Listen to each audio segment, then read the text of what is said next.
Hello, si Miss Ita. For today's video, samahan niyo ako magluto ng Bicol Express na hindi masyadong maanghang. Anong dapat gawin? Di kontian nyo lang ang lagay ng sili. Sa pagluluto nga nito, napakadali lamang. Sundan mo lang ang video na ito. Kung hindi mo kaya, ipaluto mo sa iba.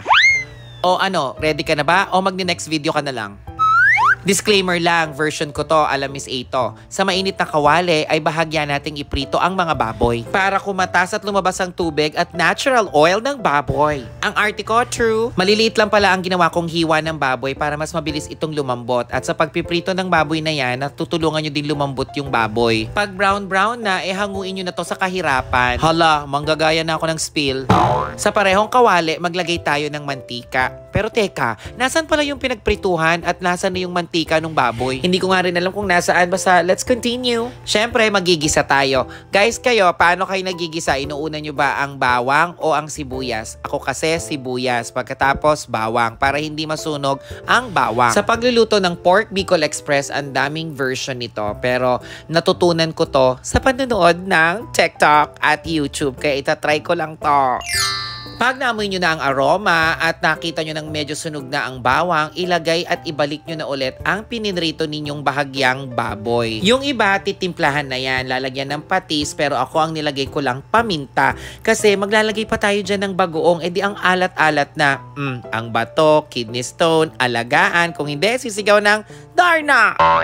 At syempre, ilagay na natin ang isa sa mga main ingredients, ang gata ng nyog. Gumagamit ako ng Coco Mama kasi tamad na ako magkayod, tsaka tamad na rin ako pumunta ng mga, para to get the natural cocoa milk.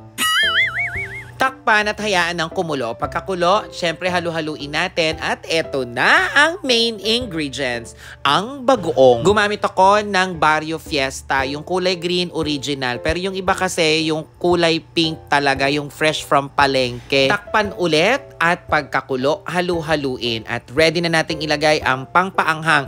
Guys, kaya konti lang ang anghang nito dahil hindi talaga kami mahilig ni nanay sa maanghang. Kaya pampakulay lang yan, pang-cake lang talaga yan. Honestly, kung titikman nyo to, sobrang konting anghang lang. Pero kasi sa amin ni nanay, yung anghang na konti sa inyo, maanghang-maanghang na sa amin. Tinikman ko ito, chinek ko lang kung malambot ang baboy. Uy, malambot na. Guys, itinawag ko na rin ang aking nanay para tikman ito, kaya hindi ko alam kung ano kanya magiging reaksyon. Sa videong ito, 2 beses sumigop si nanay, pero hindi ko na video ang kanyang reaksyon. Pero approve sa kanyang panlasa. Ladies and gentlemen, ang Pork Bicol Express na hindi masyadong maanghang. Sa version ko na ito, wala na akong masyadong dinagdag na pampalasa. Yung bagoong na ang gumawa ng lahat ng lasa. Bahaw man o bagong saing, ang dami nyo pa rin kakainin. Try